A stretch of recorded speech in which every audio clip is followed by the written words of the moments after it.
ইউনূস আলাইহিস সালাম মাছের পেটে বসে চিৎকার মেরেছিলেন, লা ইলাহা ইল্লা আনতা সুবহানাকা ইন্নী কুনতু মিনাজ জালিমিন।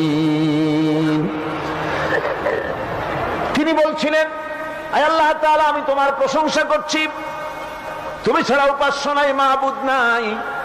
আমি তোমার পবিত্রতা ঘোষণা করছি, আমি তো জালিমদের অন্তর্ভুক্ত হয়ে গেছি। বাস এতটুকুন কথাই বলেছেন। আল্লাহ পাক বলছেন, ইউনূসের ডাক তো কেউ শোনে নাই, পানির মধ্যে কেউ শোনে নাই, জমিনের কেউ শোনে নাই, মহাশূন্যের কেউ শোনে নাই, কিন্তু মাছের পেটের ভেতরে থেকে গভীর অতল দরিয়ার তলদেশ থেকে মাছের পেটের ভিতরে বসে আমার ইউনূস যে ডাক দিল, ওই ডাক আমি আরশের মালিক আমি শুনতে পেয়েছি, আর সঙ্গে সঙ্গে জবাব দিয়েছি। Likey